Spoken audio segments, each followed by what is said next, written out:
Well, Provost President, colleagues, ladies and gentlemen, thank you very much for coming to this lecture.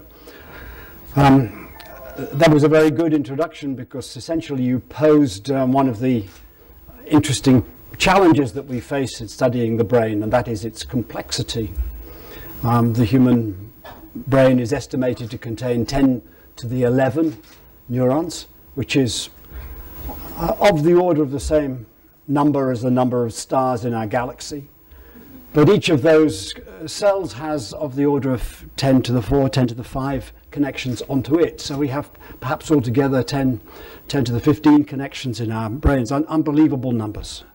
In fact, since human beings live for an average of about 10 to the 9 seconds, that's about human. It's a bit alarming when you put it in those terms, but if you do the mathematics, I think you sound roughly right. If we have 10 to the 15 connections and we live for 10 to the 9 seconds, then on average, we create 1 million connections per second for the whole of our lives in our brains. Now, it isn't a regular process. For one thing, connections in the brain are being lost as well as being made. So actually the total number that is made is much larger than 1 million per second. But of course, a lot of the making of connections happens very early in life, but not all of it. One of the most interesting, I think, discoveries in the last 10, 15 years in neuroscience is that the adult brain is continuing dynamically to create literally visible new connections between nerve cells. You can see them in the microscope being formed and breaking and growing again. The brain is the most dynamic organ of our body. There's no doubt about that. And I hope if there's one message I leave you with, it will be that at the end of this talk. So I've asked the question, what's special about the brain? If you look at the brain of a mouse in a microscope, look at the neurons, unless you're a real expert on mouse brains and human brains, you would be very challenged to be sure that you weren't looking at human nerve cells. They're very, very similar. And the basic organization, even of the cerebral cortex, the highest level of organization of the brain, is very similar in a mouse and a human being. The basic modular construction. But clearly, human beings are in a totally different category in terms of their cognitive abilities compared with mice. And I'll make the argument that we are even perhaps qualitatively different from any other species, despite the fact that our nervous system is in every important respect, except one, very similar. And the one is size. Let me show you this if you haven't seen it before. Now, there are many versions of this illustration, and there's controversy in the field about exactly how to draw this graph, but the basic picture is very straightforward. The graph plots the estimated volume of the brain, the whole brain in this case, against the number of million years of hominid development. This is the way in which the brain has changed during hominid development. And here are different groups of early human-like species preceding Homo sapiens. Homo sapiens, the genetic reorganizations that led to the appearance, the speciation of Homo sapiens happened about 200,000 years ago in East Africa. There seems little doubt about that. And although there have been subsequent modest genetic variations within the species, things like skin color and eye color and hair color and size and the well-known things which vary between different human races, there has been no major upheaval like the one that created Homo sapiens. So here we're looking at average brain size, and what you see is that over a 2.5 to 3 million year period, the size of the brain increased from hominid species to hominid species. A lot of that change is correlated with changes in the size of the body. Homo erectus is bigger than Australopithecus.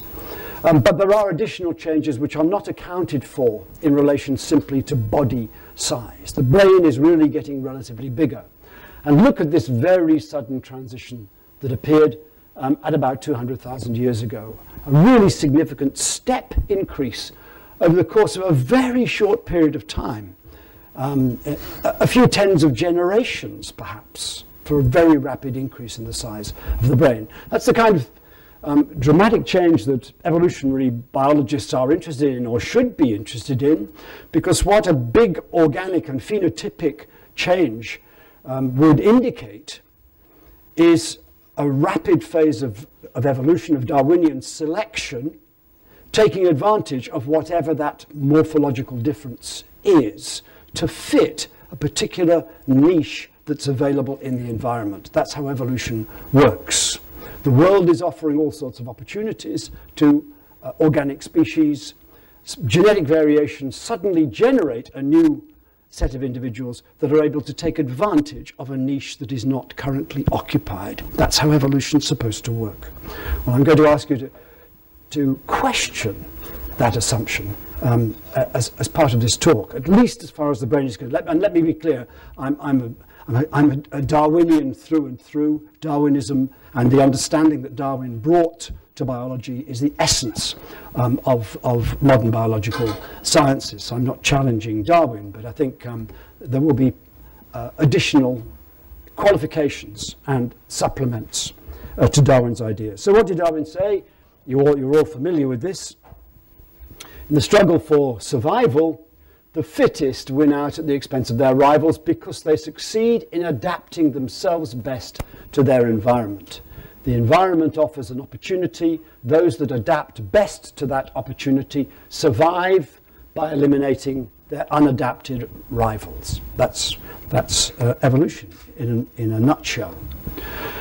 In his great book on the origin of species, Darwin very cleverly anticipated some of the arguments against his theory. And this is the most famous of them. In the evolution of a species and the origin of species in 1859, suddenly, in the middle of his description of natural selection and how it could have produced new species, he throws out this challenge to himself. To suppose that the eye could have been formed by natural selection seems, I freely confess, absurd in the highest degree. Now, why did he say that?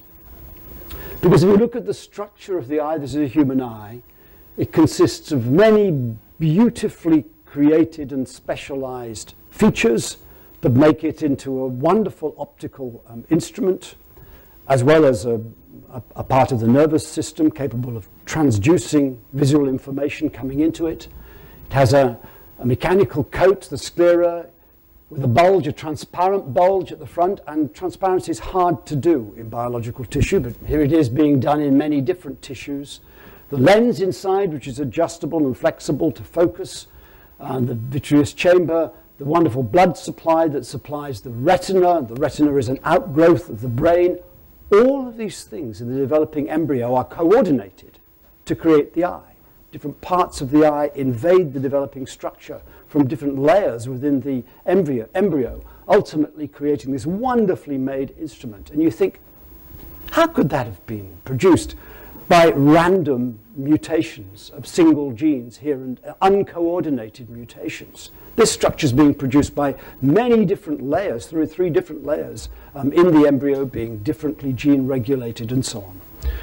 Okay, so he throws out this challenge to himself and follows it up shortly afterwards with this. If numerous gradations from a simple and imperfect eye to one complex and perfect can be shown to exist, and certainly there are many different sorts of eyes in different species, some of them incredibly simple, without a lens, just essentially a sheet of photosensitive cells. Each grade being useful to its possessor. That's the crucial step in the argument. If the eye ever varies, and the variations be inherited, and if such variation should be useful to any animal under changing conditions of life, then the difficulty of believing that a perfect and complex eye could be formed by natural selection should not be considered as subversive of the theory. One wonderful Victorian heavy prose. But you see what he's saying, as long as every step along the way, however simple it is, however small the change, gives a little bit of advantage to each species in turn, you shouldn't dismiss the idea that you can get from the simplest eye to the most complex eye. Fine for eyes, but what about the brain? 10 to the 15 connections, all structured so as to perform complex computational processes. How on earth could that have been generated by evolution? And particularly the huge surge in brain size that happened, that is so obviously part of the distinctive characteristic of our species, the relatively large brain size. Okay, let's stand back and ask ourselves as biologists, what would be needed for a very large brain to have appeared and to have evolved? And I think there are 4 crucial steps. There need to be genetic mechanisms which are capable, when mutated, of regulating the size of the brain. So it must be possible that there was a mutation, or maybe a small set of mutations, which caused extra nerve cells to survive and a bigger brain to happen. It's the first step. Then there needs to be, it's not just enough to have extra nerve cells, they've got to do a useful job. So there've got to be mechanisms for incorporating those extra neurons into the existing structure, the networks of neurons, in such a way that they functioned and did something useful. So there has to be an adaptive value in the new organization that appears. We're putting more and more load of requirements on this process. And finally, there has to be a mechanism for selecting individuals with larger brains who are capable of competing with and defeating rivals with smaller brains. Okay, those are the requirements for Darwinian natural selection to explain the very large brain that we have. Okay, let's go through them in turn.